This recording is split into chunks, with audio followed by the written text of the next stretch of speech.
y La Patriada Producciones. ¿Sabés lo que sos vos? Una anaconda con memoria sos.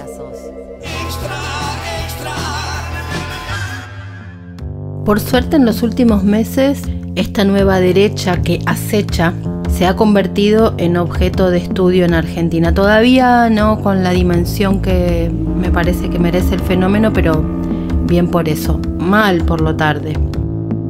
Yo miro de reojo y leo todo sobre estos nuevos agrupamientos y espacios sociales porque me obsesioné con el triunfo de Trump y lo que fue pasando en el mundo entre 2013 y 2016, esos años que empezaron a aparecer trenes que iban a toda velocidad hacia un lugar desconocido.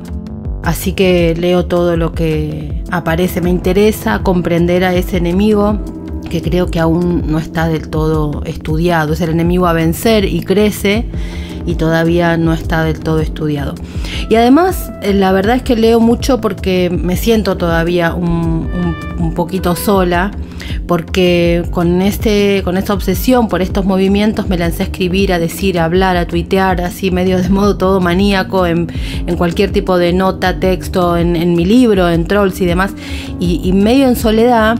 Y ahora veo que por suerte está empezando a armarse un colchón de sentido sobre eso y me alegra porque creo que es un enemigo a vencer pronto, por lo menos a conocer pronto, y también porque reconozco que no me siento tan sola. Hay algo de material en Argentina, como decía, poco, pero la verdad es que pasa algo. Pese a que el material en la Argentina siga apareciendo, a diferencia de lo que viene pasando en el mundo, la mirada seria de acá, seria entre comillas, la sociológica, digamos, analiza el fenómeno de estas derechas, pero sin poner el ojo en el territorio donde esa derecha crece, sin meterse a analizar el agua en la que este fenómeno nada. Ese dónde es Internet. Y un poco no se meten con eso porque les parece menor, porque todavía existe la concepción de que Internet es una herramienta, de que los medios de comunicación y los canales son herramientas, son canales inocuos a través de lo cual pasa un mensaje. El esquema viejísimo de Jacobson, emisor, mensaje, receptor, que ha sido cagado a tiros por toda la academia comunicacional, todavía sigue en pie en las ciencias sociales, entre comillas, serias. Entonces, no hay un verdadero detenimiento en ver qué tiene ese, llamémosle canal si les gusta, qué tiene ese lugar que termina moldeando el mensaje. Ese Internet, como decía entonces, todavía no está del todo mirado en la Argentina. Dejemos que pase el tiempo y esperemos que más nos acompañen. Mientras tanto, en el mundo sí están estudiándose con algún tipo de detenimiento este tipo de fenómenos. Salió un libro en España muy interesante que se llama ¿Cómo comunica la alt-right, la derecha alternativa? Y ahora salieron un par que estoy leyendo, ya haremos un podcast específico sobre estos libros cuando los termine, pero algo de esto viene vinculado con lo que quería comentar hoy. La cuestión es que, vengo leyendo, como decía, y cada vez que alguien se mete con lo que pasa con este territorio, yo aplaudo. Siento como que a los que nos fuimos metiendo con esto nos hacen como un scrum de contención. La cosa es que con un ojo ahí, hice toda esta introducción para que se vea desde dónde quería plantear esto. Con un ojo puesto ahí, leo la nota que publica Victoria Ginsberg en página 12. Vicky Ginsberg es hija de desaparecidos, tiene una historia familiar truculenta y está en pie. Casi todos leyeron esa nota, pero por las dudas contamos brevemente qué es lo que pasó. Ella cuenta en esa nota en página 12 que se encontró con su mamá en Twitter. Es imposible, porque su mamá está desaparecida. Y ahí reside lo macabro. Dice la nota, convirtieron a los desaparecidos en trolls. El día que encontré a mi mamá en Twitter. Me topé con ella sin buscarla, como uno se puede topar con un ladrillazo en la cara. Ahí estaba, Mi mamá en Twitter.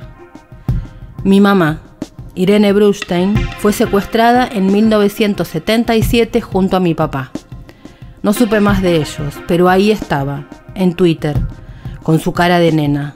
Alguien usó su nombre y su foto para convertirla en troll. Cuenta Vicky Ginsberg, macabro, el horror, el espanto. Pero además de eso, de decir que es el horror y que es el espanto, yo siento que tengo la obligación, que debo poder decir algo más de que es macabro y que es el horror. Y ahí es donde quisiera ir en este momento. Porque cada vez que me indigno con algo, casi que lo he tomado como una especie de ejercicio personal, una especie de mantra personal, y cada vez que me indigno, me digo, ok, Mariana, ¿y qué más? Además de la indignación. Bueno, trato ahora en este preciso momento, así medio en una cosa urgente, de ir un poquitito más. Uno está acostumbrada a encontrarse con la ofensa a los protagonistas de la lucha por los derechos humanos, a cómo se bastardea esa lucha, a que aparezcan cosas horrorosas sobre los desaparecidos y demás. Uno está, como digo, acostumbrada, con el cuero más o menos curtido. Sin embargo, es impactante y sigue siéndolo. Victoria Ginsberg tiene el cuero curtido y sin embargo se impacta. Dice ella en su nota, es de mal gusto, horrible, pero me pregunto por qué me afectó tanto. Suelo creer que estoy de vuelta. Leí, vi, escuché, escribí muchos testimonios con cosas terribles, mucho más terribles que un avatar de Twitter. Pero la verdad es que sentí una opresión en el pecho al encontrarme con la cuenta. Tal vez se deba a que fue como ver un fantasma, porque aunque sepamos que hay robots y trolls en las redes, sobre todo en Twitter, seguimos manteniendo en algún registro primario, y aunque sea por un momento, la ilusión de que hay personas del otro lado. Por eso siguen funcionando las operaciones con robots y trolls. Para mí este es el párrafo central de lo que por lo menos a mí me interesa el fenómeno. Todo lo otro termina en la descripción, es macabro, es horroroso.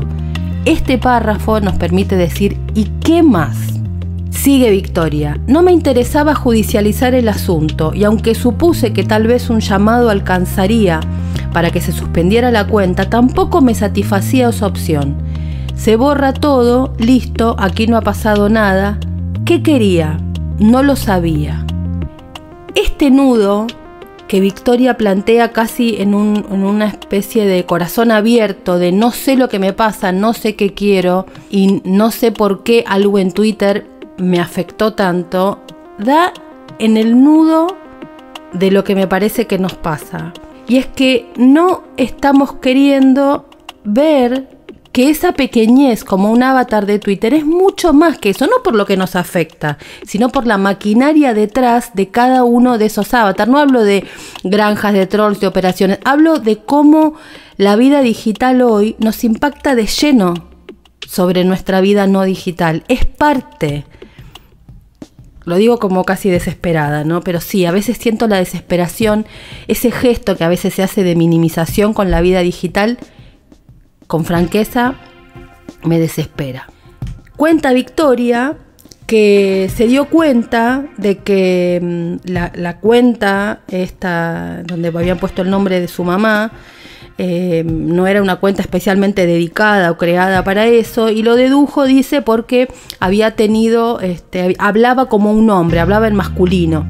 Entonces se preguntó si la habían cambiado poco tiempo antes, si tenía que ver con algún tipo de investigaciones que ella hubiera hecho. Bueno, sí, en parte ella lo dice tratando de consultar sobre ese tema. Sí, así funciona, se cambian los perfiles, se compran o directamente no, se militan esas cuentas grandes que tienen seguidores o que tienen historia, se le cambia el perfil y listo. No son robots en general y no son necesariamente pagos. Robots son esos que nos encontramos y que nos pasamos una madrugada riéndonos cuando fue lo de caricias significativas. Esos son bots. Estos son personas que militan esto, el horror, sí, que militan esto. Vicky también dice que era berreta, que es ordinario y berreta el modo en que estaba escrito los textos de esa cuenta. Es a propósito. Y cuenta también que esta cuenta, que tenía el fantasma de su mamá, interactuaba con otras cuentas. Por ejemplo, con Raimundo Villaflor, que también otro desaparecido, y con otras cuentas más, @desap1237.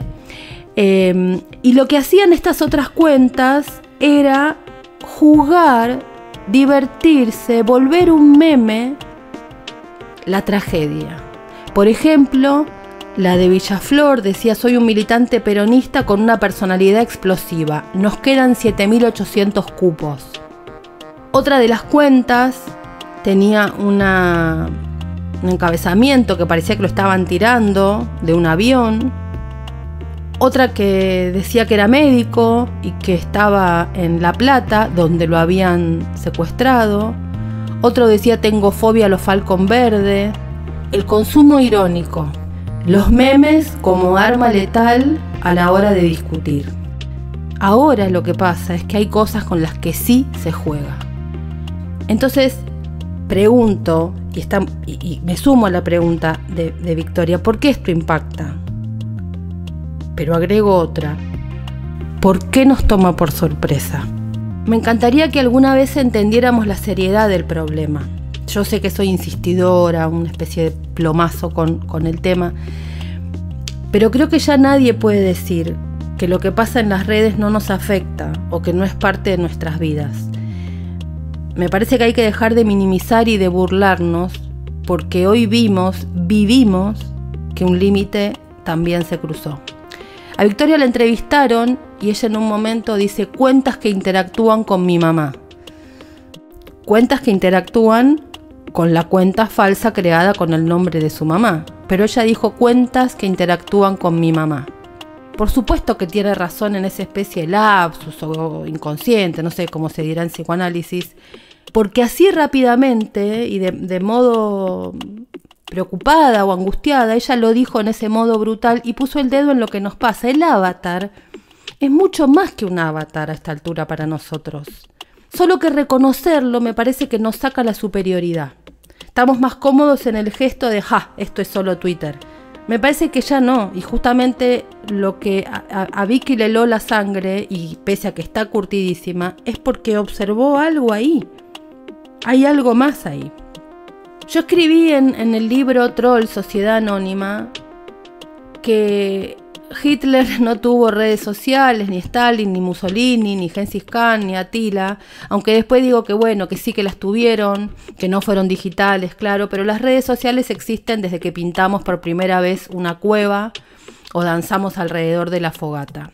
Está claro que el odio y la intolerancia no son un fenómeno nacido en el siglo XXI, eso es evidente. Sin embargo, las sociedades habían ido delimitando y conteniendo el peligro que la polarización y la radicalización generaban. Las plataformas digitales parecen ser, y me animo a decir ahora que son, las que están borrando en menos de una década todas las defensas, todos los anticuerpos que habían generado las democracias ante los peligros totalitarios. Esas defensas que estaban sociales que teníamos ante ciertos movimientos, ante ciertos peligros, hoy parecen que no están funcionando, se nos caen. De hecho, el horror que sentimos un poco es por eso, me parece. Hace una década, 15 años, alcanzaba con que cualquier persona de la política cometiera un exabrupto, dijera alguna barbaridad y sus posibilidades se derrumbaban. Hoy, el exabrupto parece ser el motivo, la causa, la razón por la que consigue adeptos. Entonces, la pregunta correcta, y que me parece que no estamos haciendo bien, es qué pasa en esta época. No cómo es el odio a lo largo de la historia, cómo es en esta época. A mí lo que me sorprende es cuán inmensa es nuestra sorpresa ante situaciones así, no la de Victoria, digo en general.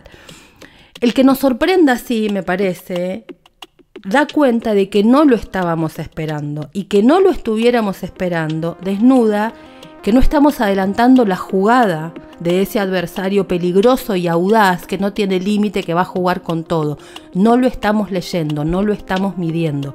Seguimos creyendo que estamos discutiendo con una derecha vieja como la neoliberal, que también, pero no es la misma que esta. Seguimos creyendo que seguimos disputando solamente con aquella derecha neoliberal de los 90 y no tenemos en cuenta el nuevo escenario. Este nuevo escenario tiene a esta derecha que es audaz, arriesga, es antisistema en una cantidad inmensa de cuestiones. No tienen límites. Es un jaque a las democracias y a los consensos sociales mínimos. Lo que no estaba en duda, más allá de que nosotros no cedamos un ápice, hoy está siendo puesto en cuestión. Y no es igual al fascismo, ni al nazismo, ni a nada así. Incluso en aquellos regímenes había núcleos duros de lo racional que no se rompía. Esto es de otro orden. Tiene que ver con otra época, tiene que ver con que ahora todos tenemos palabra pública y eso es lo inédito. Uno de los libros que estoy leyendo dice así: el incidente provoca una verdadera indignación en Internet, seguida de una indignación satírica, también en Internet, seguida de metacomentarios absurdos sobre el fenómeno de la indignación en Internet. ¿No es el círculo que vivimos todos los días? ¿No es la definición perfecta del círculo que vivimos todos los días? Por eso al principio decía, ¿y después de la indignación qué? Muchas veces cuando aparece esta indignación uno lee y no sabemos qué hacer y pedimos sistema penal. Pedimos que vaya preso, que tal, una ley de no sé qué. Esto me parece que es tan grave lo que está pasando que lo peor sería pensar en una ley. Me refiero en general a pensar que un problema político se resuelve con una cuestión judicial o jurídica y también en este caso específico. Es interesante lo que dice Victoria Ginsberg en su nota. No me interesaba judicializar el asunto y aunque supuse que tal vez un llamado alcanzaría para que se suspendiera la cuenta, bueno, esto, no judicializar. Y también en el sentido de la ley del negacionismo, ¿no? Hay un tema ahí, no les ha ido muy bien con esto de obturar ante cada problema. Como me dijo mi amiga Ligüela, todos distraídos con pelotudeces y el monstruo viene atrás, dice ella, y tira bolsas en la plaza y estos genios son capaces de aprobar una ley antiodio que castigue los discursos, como en Alemania. Preguntales cómo andan sus juventudes a los alemanes, los austríacos, los franceses, los españoles, dan ganas de balearse en un riñón, pero sin metáforas. Son problemas nuevos que intentamos responder con respuestas viejas. Siempre hubo enemigos de las políticas de los derechos humanos. Pero estos enemigos nuevos se suman a los viejos y yo me animo a decir que son los que emprenden una guerra más contra el hartazgo del sermón, que así lo sienten, de los derechos humanos que contra los derechos humanos en sí. Son los hijos sanos de Paca Paca. Hoy leía a una persona que escribía en Twitter: mi viejo era facho y policía y yo salí zurdo. Algo hizo mal, ser policía y facho. Entonces yo pensaba y decía, ¿y si estos negadores o negacionistas son eso pero al revés? Son los que dirían, mi viejo era progre y militante y lo que hizo mal es ser progre y militante. La sorpresa que nos genera este tipo de situaciones es porque es un problema que no estamos pensando bien. La racionalidad le baja el precio a la vida digital. Mientras tanto, esa vida digital sabe cómo adquirir cada vez más poder e impactar en lo que la razón no controla. La subestimación no es otra cosa que la negación y la demostración de debilidad frente a ese poder. Ustedes saben a qué le llama izquierda a esta derecha, a todo.